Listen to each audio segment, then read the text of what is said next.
Bonjour, aujourd'hui nous allons étudier la protection des personnes dans une installation électrique. La stratégie de protection des personnes sera définie et différente en fonction de ce que l'on appelle les SLT, autrement dit les schémas de liaison à la Terre. Plusieurs types de contacts possibles, les contacts directs. Comment allons-nous protéger les personnes contre les contacts directs ? Eh bien, tout simplement mettant hors de portée les conducteurs électriques à l'aide d'isolants autour des conducteurs électriques. Parfois, il sera difficile, comme sur la photo ici, d'isoler les conducteurs électriques. Donc là, on utilisera plutôt des écrans, d'accord ? Ou alors, en utilisant de la très basse tension de sécurité qui rendra les contacts non dangereux. Évidemment, pour des fortes puissances, il ne sera pas toujours possible d'utiliser de la très basse tension. Deuxième type de contact, les contacts indirects. La norme C1500 distingue deux méthodes pour se protéger contre ces contacts.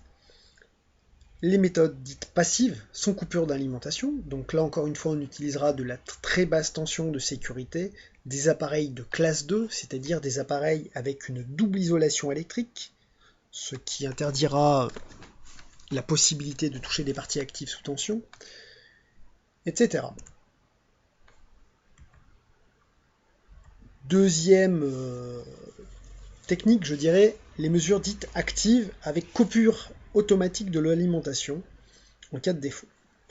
Donc ici on peut voir sur la photo un appareil qui détectera ce type de défaut et coupera automatiquement l'alimentation du circuit.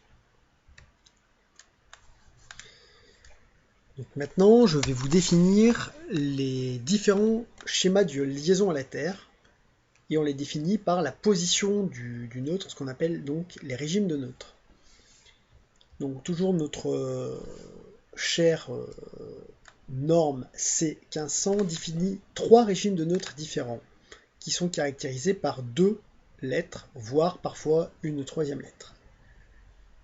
La première lettre définira toujours la position du neutre de la source d'alimentation.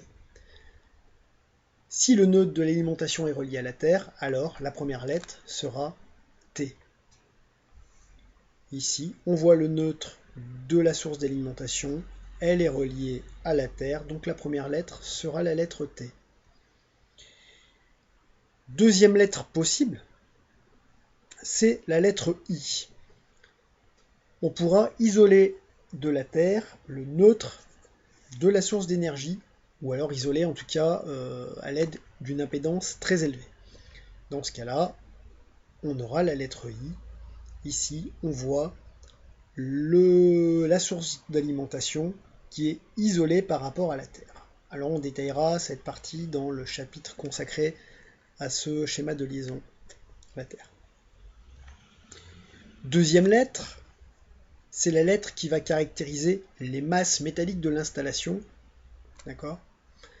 Si cette deuxième lettre est un T, cela signifiera que les masses métalliques de l'installation seront reliées à la Terre. Ici, on voit par exemple un récepteur, qui pourrait être un chauffage, eh bien on voit que sa masse métallique est reliée à la Terre. Deuxième possibilité, lettre N. Dans ce cas-là, ça signifie que cela signifie que les masses métalliques des récepteurs de l'installation sont reliées au neutre de l'installation. Alors ici, on voit une source, triphasée plus neutre. Là, je n'ai pas détaillé la position du neutre de la source d'alimentation. Je vais plutôt me consacrer ici aux masses métalliques des récepteurs de l'installation. Eh bien, on voit que le neutre, ici, le neutre est relié à la masse métallique du récepteur. Le régime TT. Donc, comme on l'a dit précédemment, première lettre T signifie que le neutre de l'installation est relié à la Terre, et le deuxième T, que les masses de l'installation, les masses métalliques, sont reliées aussi, elles, à la Terre, et on le voit donc ici. Pour le IT, donc première lettre I, donc le neutre du transformateur ou de la source d'alimentation est isolé de la Terre. D'accord. Donc on verra cette partie plus loin, hein. Mais on verra qu'il faudra installer un appareil, entre autres, qui s'appelle un CPI, contrôleur permanent d'isolement. Et donc, comme on est dans un cas IT, T en deuxième lettre signifie que la masse des récepteurs, masse métallique des récepteurs, sont reliés à la Terre. Le TNC, c'est dans ce cas-là qu'on verra apparaître une troisième lettre, ici le C. Donc le T, premier T, enfin le T, le nœud de l'alimentation est relié à la Terre, on le voit ici. Les masses métalliques de l'installation sont reliées au neutre, on le voit ici. Et la lettre C signifie que le conducteur de protection et le neutre sont communs. Donc là, vous voyez une nouvelle appellation que l'on n'a pas encore vue, pas définie, c'est le PEN. Donc on aura dans le même conducteur le PE, enfin le même conducteur fera office de PE et de neutre. TNS, donc le T, le neutre de la source d'alimentation est toujours relié à la Terre. La masse métallique est reliée au PE, mais on voit que nous avons deux conducteurs, cette fois-ci le PE et le neutre. Ils ne sont pas confondus, ils sont donc séparés. Aujourd'hui, nous allons développer uniquement le schéma de liaison à la Terre au régime de neutre de type TT. Donc on l'a déjà expliqué, TT signifie que le neutre de la source d'alimentation est relié à la Terre et que les masses métalliques des récepteurs sont reliées eux aussi à la Terre.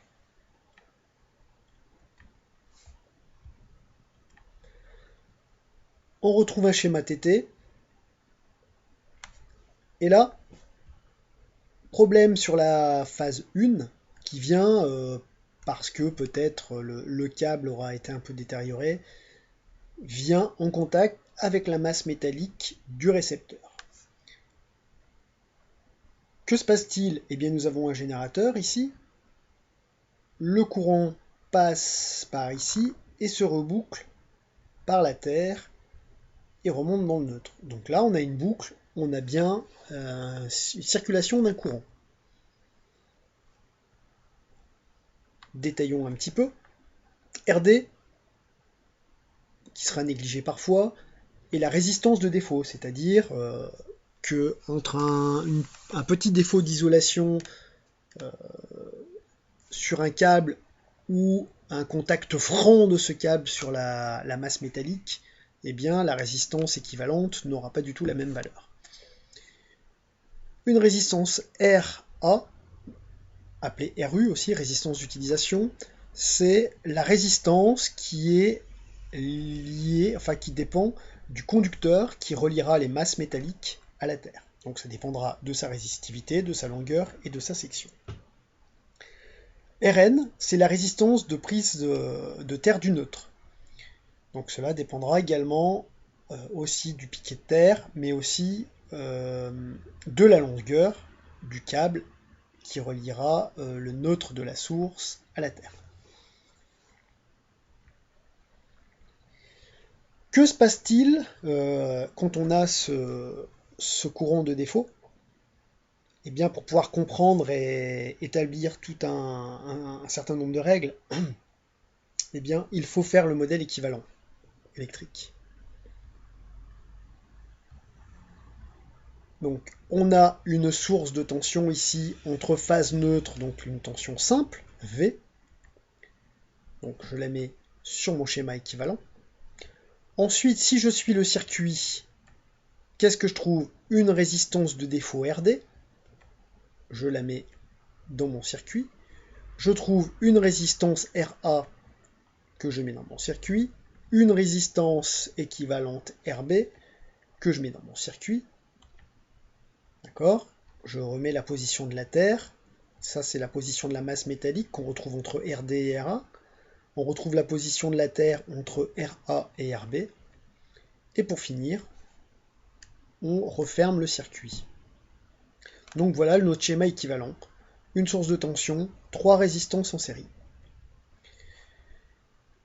Donc comment maintenant, comment nous allons calculer le courant ID? Très simple. Il suffira d'appliquer la loi d'Ohm à ce montage. Il suffira donc de diviser V par l'ensemble des résistances. Et on pourra déterminer le courant ID, ID faux. Maintenant, on voit ici, aux bornes de RA, qui est finalement la tension entre la masse métallique de la machine et la Terre. Donc c'est-à-dire que c'est une tension à laquelle pourra être soumis un être humain. Eh bien, cette tension, il faudra connaître sa valeur pour savoir si c'est dangereux ou pas. Et évidemment, dans le cas où cette tension sera dangereuse, il faudra couper le circuit, plus ou moins rapidement, en fonction du potentiel de UC. J'applique la loi d'Ohm dans cette partie du schéma. Donc UC, finalement, c'est égal à RA fois ID. ID, nous l'avons calculé au-dessus.